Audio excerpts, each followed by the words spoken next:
শ্রী গুরুজয় বন্ধুরা, আজকের ভিডিওর বিষয় হচ্ছে মাঘী পূর্ণিমা।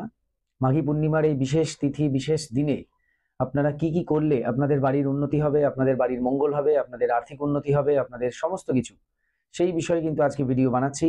তো ভিডিওটি মন দিয়ে দেখুন। ভিডিওটি ভালো লাগলে অবশ্যই একটি লাইক করে দেবেন, বন্ধু বান্ধবের মধ্যে ভিডিওটিকে অবশ্যই শেয়ার করে দেবেন, চ্যানেলটিকে সাবস্ক্রাইব করে পাশে থাকা বেল আইকনে ক্লিক করে অল অপশনটি অবশ্যই সিলেক্ট করে রাখবেন। যিনি ফার্স্ট টাইম এই চ্যানেল ভিজিট করছেন, অর্থাৎ এই ভিডিওটি দেখছেন, যিনি সাবস্ক্রাইব করলেন, তাকে অসংখ্য অসংখ্য ধন্যবাদ জানাই।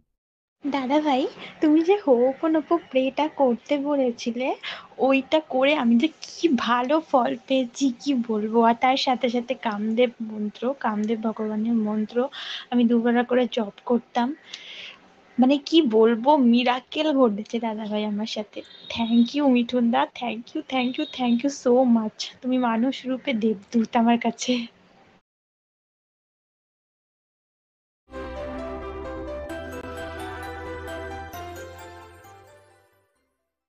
নমস্কার দর্শক বন্ধুরা, আপনাদের সকলকে আরো একবার রেকি বার্তায় স্বাগত জানাচ্ছি। আমি আপনাদের বন্ধু শ্রী মিঠুন রয়, রেকি গ্র্যান্ড মাস্টার। আপনারা নিশ্চয়ই ভালো আছেন, আমিও খুব ভালো আছি। বন্ধুরা, যেমন বলছিলাম, মাঘী পূর্ণিমা। এই মাঘী পূর্ণিমা অত্যন্ত শক্তিশালী একটি পূর্ণিমা। আমি অনেক ভিডিওতেই আপনাদেরকে ইতিমধ্যেই জানিয়েছি যে টেকনিক টোটকা আমরা ডেইলি করতেই পারি, কোনো অসুবিধা নেই, কিন্তু বিশেষ বিশেষ দিনের বিশেষ বিশেষ মাহাত্ম্য থাকে। সেই দিনের একটা আলাদা ডিভাইন এনার্জি থাকে। সেই এনার্জিটাকে যদি আমরা কাজে লাগাতে পারি, তাহলে আরো সুন্দরভাবে আমরা কিন্তু সেই বিষয়গুলোকে নিয়ে কাজ করতে পারি। তো এই মাঘী পূর্ণিমায় অনেক জায়গায়, অনেক বাড়িতে বিভিন্ন পূজা অর্চনা হয়। মা লক্ষ্মীর পূজা হয়, কোথাও ভগবান নারায়ণের পুজো হয়, কোথাও মা লক্ষ্মী এবং ভগবান নারায়ণ একসঙ্গে পূজা হয়, কোথাও সিদ্ধিদাতা গণেশ মা লক্ষ্মীর পূজা হয়। যেরকম ধরুন আমাদের বাড়িতেও সিদ্ধিদাতা গণেশ এবং বৈভব মা লক্ষ্মীর পূজা এই তিথিতেই হয়, অর্থাৎ এই পূর্ণিমায় বুধবার দিন আমাদের বাড়ি পুজো রয়েছে। তো এই তিথিকে অনেক মানুষই কিন্তু কাজে লাগান। গ্রাম বাংলা, শহর, যাই বলুন না কেন, সবাই কিন্তু এই তিথিকে খুব সুন্দরভাবে কাজে লাগান। তো আপনারা যারা অলরেডি এই দিনে কোনো পূজা অর্চনা কোনো কিছু প্রত্যেক বছর করে আসছেন, তারা সেগুলোই করুন। আর যারা এগুলো করছিলেন না, এই ভিডিওটা দেখে আপনারা মনে করছেন যে এবার থেকে করব, তাদের জন্য বেশ কিছু বিষয় আমি বলবো। তো ভিডিওটি টানা দেখতে থাকুন। মাঘী পূর্ণিমা শুরু হচ্ছে 11ই ফেব্রুয়ারি, মঙ্গলবার, অর্থাৎ 28শে মাঘ, মঙ্গলবার রাত 6টা 58 এর পর থেকে। চতুর্দশী থাকছে 6টা 58 পর্যন্ত। তারপর ওই রাউন্ড ফিগারে আপনি সন্ধ্যে 7টা ধরতে পারেন, অর্থাৎ শুরু হয়ে গেছে। পূর্ণিমা তিথি শুরু হয়ে গেছে। শেষ হবে 12ই ফেব্রুয়ারি, অর্থাৎ 29শে মাঘ, বুধবার, রাত্রি 7টা 9, রাত্রি 7টা 9 পর্যন্ত বা অবধি আছে। তাহলে 12ই ফেব্রুয়ারি দিনটিকে সকলে বেছে নেবেন পূজা অর্চনার জন্য, বা অন্যান্য যা কিছু করবেন এই পূর্ণিমার মধ্যে, সেই হিসেবে আপনি 12ই ফেব্রুয়ারিকে কাজে লাগাবেন। সন্ধ্যে 7টা 9 পর্যন্ত আছে। এখানে রাত বলা হচ্ছে, সূর্য অস্ত হয়ে যাওয়ার পরে সময়টাকে এবার রাতই বলা হয়, সেই জন্য এখানে রাত দেওয়া হয়েছে পঞ্জিকায়। আচ্ছা, এটা তো গেল। আরেকটি বিষয় রয়েছে এখানে, সেটি হচ্ছে এই দিন, এই 7টা 9 মধ্যে, বুধবার 7টা 9 মধ্যে চতুর্থ শাহী স্নান রয়েছে প্রয়াগে, কুম্ভ স্নান। যে কুম্ভ স্নান চলছে, শিবরাত্রি পর্যন্ত এই স্নান চলবে। তো 4 নম্বর যে শাহী স্নান, সেটি কিন্তু এই বুধবার দিন, অর্থাৎ আগামীকাল সন্ধ্যে 7টা 9 মধ্যে রয়েছে। তো এবার এই বিশেষ যে দিন মাঘী পূর্ণিমা, এর মধ্যে আপনারা কি করতে পারেন? দেখুন, পুরো পরিবারের উদ্দেশ্যে, নিজেদের উদ্দেশ্যে, ফ্যামিলি মেম্বারসদের উদ্দেশ্যে, সবার উদ্দেশ্যে যেটা করতে পারেন সেটা হচ্ছে মা লক্ষ্মীর আরাধনা করতে পারেন। আপনি সিদ্ধিদাতা গণেশের আরাধনা করতে পারেন, ভগবান নারায়ণের আরাধনা করতে পারেন। ঠিক আছে, আপনার যে ইষ্ট দেবদেবী যিনি রয়েছেন তার আরাধনাই কিন্তু করতে পারেন।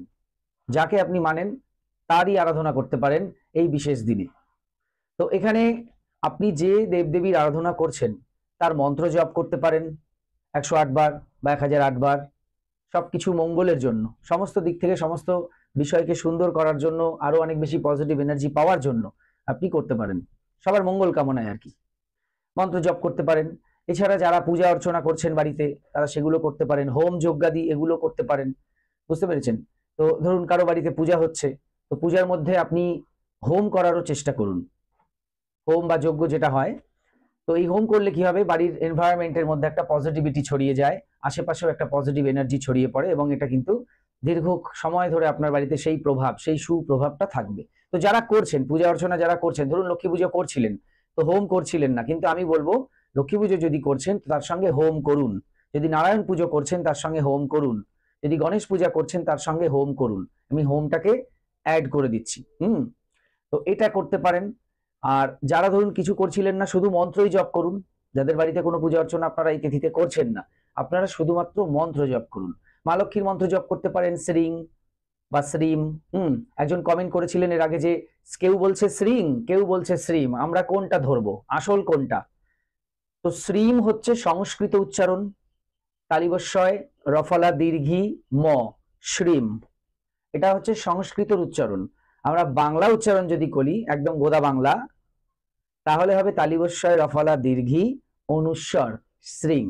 এটা সব ক্ষেত্রেই, বুঝতে পেরেছেন? এটা কিন্তু সব ক্ষেত্রে, যেরকম ধরুন এই গাং, গণেশজির বীজ মন্ত্র হচ্ছে গাং, গয়াকার অনেশ্বর, আবার গয় অনুস্বারও হয়। কারণ সংস্কৃত উচ্চারণটা একটু ওই হিন্দির মতো একটু ব্যাকা টাইপের, গাং।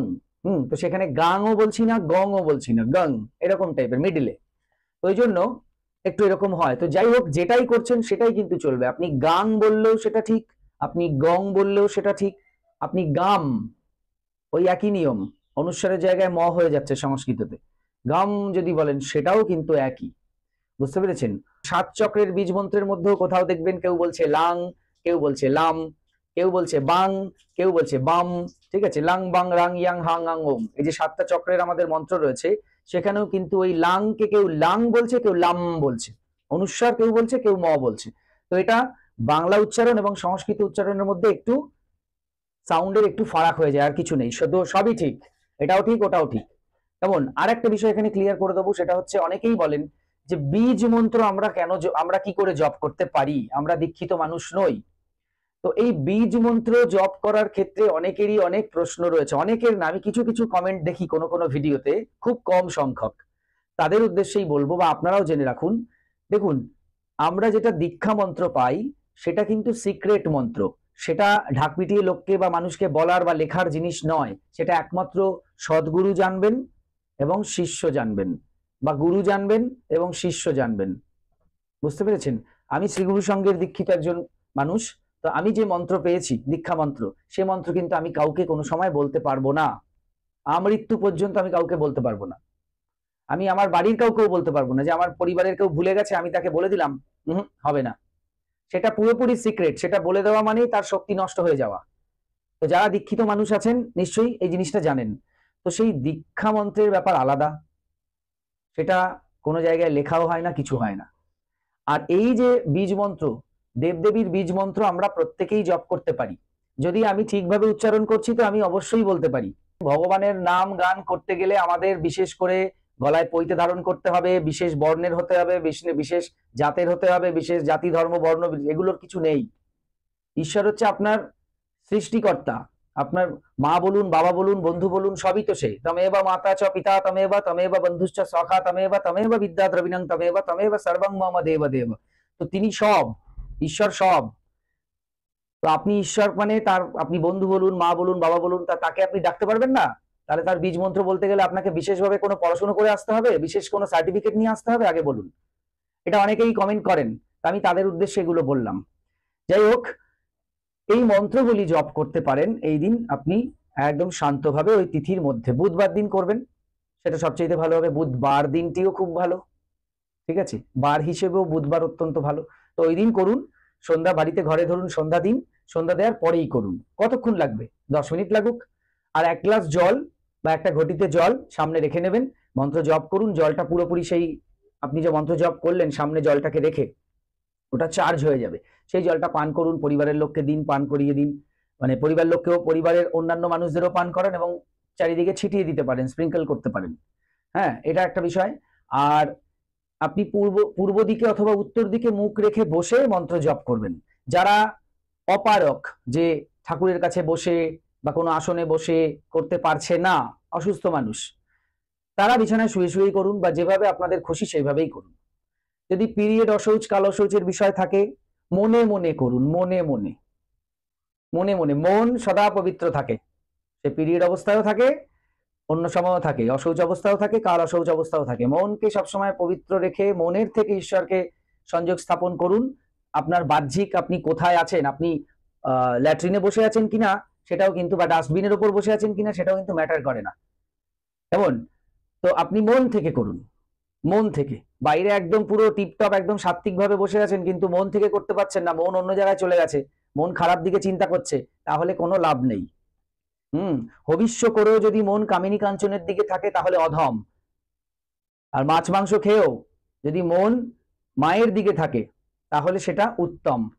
আমি মাছ মাংস বললাম, ঠাকুর এইটা বলেননি, ঠাকুর আরো একটা ভয়ঙ্কর খাবারের কথা বলেছিলেন, ঠিক আছে, একটা অন্য মাংসের কথা বলেছিলেন। যাই হোক, তো এটা হচ্ছে মূল কথা, শ্রী রামকৃষ্ণ পরমহংসদেবের কথা এটা, যে মনকে আসল ব্যাপারটা করতে হবে। মন থেকে যদি তুমি ভগবানকে ডাকো তাহলে সেটাই উত্তম। বুঝতে পেরেছেন? তা আমি এগুলোকে মানি যে মনের ব্যাপারটাই আসল, আমি সেটাই আপনাদেরকে বলি। তো যাই হোক, এই মন থেকে এগুলোকে করার চেষ্টা করুন এবং পুরো পরিবারের উদ্দেশ্যে মার কাছে প্রার্থনা করুন যে সারা বছর প্রত্যেকটা দিন যাতে আমরা খুব সুন্দরভাবে জীবনযাপন করতে পারি, আমরা নিজেরা খুব ভালোভাবে চলতে পারি এবং আমরা কারো কোনো ক্ষতি যেন না করি, আমাদের ক্ষতিও যেন কেউ না করে, আমরা যেন সর্বদা মানুষের উপকার করতে পারি। আর মানুষও নিশ্চয়ই করবে, সেটা তো আমরা চাইতে পারি না। আমরা নিজেদেরটা বলতে পারি যে আমরা কারো ক্ষতি করব না, আমরা মানুষের হেল্প করব, আমরা সুন্দরভাবে থাকবো, একজন প্রকৃত প্রতিবেশী হয়ে দেখাবো, প্রকৃত আত্মীয় হয়ে দেখাবো, প্রকৃত বন্ধু হয়ে দেখাবো, প্রকৃত কলিগ হয়ে দেখাবো, প্রকৃত সমস্ত কিছু হয়ে দেখাবো, প্রকৃত বাবা, প্রকৃত মা, প্রকৃত ভাই, প্রকৃত বোন, প্রকৃত বন্ধু। সেগুলো আমরা নিজেদেরকে নিজেরা তৈরি করতে পারি, তাহলেই সমাজ ভালো হবে। আমরা তো নিজেরা না করে পাঁচজনকে শেখালে হবে না, নিজে করবেন সেটা দেখে পাঁচজন শিখবে, এটাই নিয়ম। তো যাই হোক, সেই হিসেবে প্রার্থনা করবেন যাতে আমরা বেলাইনে না চলে যাই। সেই সময় যেন মা আমাদের হাতটা ধরেন বা বাবা আমাদের হাতটা ধরেন সন্তানের মতো, যে ভুল দিকে যেও না, এই প্রার্থনাটাও করবেন। আর এই পর্যন্ত মায়ের কাছে বা ঈশ্বরের কাছে কৃতজ্ঞতা জ্ঞাপন করুন যে এই পর্যন্ত জন্মের পর থেকে তো অনেক কিছুই তিনি দিয়েছেন না চাইতে, তার জন্য অবশ্যই আগে কৃতজ্ঞতা জ্ঞাপন করুন যে আমাদের পরিবারের এত কিছু আমরা পেয়েছি, খেতে পাচ্ছি, পড়তে পারছি, কাজ করতে পারছি, শরীরকে দিয়ে, মনকে দিয়ে, তো এর জন্য ধন্যবাদ। মাথার ওপর একটা ছাদ আছে, সে অ্যাডভেস্টারের ছাদ হোক আর টালির ছাদ হোক আর কংক্রিটের ছাদ হোক, ছাদ আছে তো, খাট আছে শোয়ার জন্য, সমস্ত কিছুই তো রয়েছে, খাবার দাবার খাওয়ার জন্য থালা বাসন রয়েছে, রান্না করার জন্য ওভেন রয়েছে বা স্টোভ রয়েছে, যাই আছে সেগুলো সবই ঈশ্বরই দিয়েছেন আপনাকে।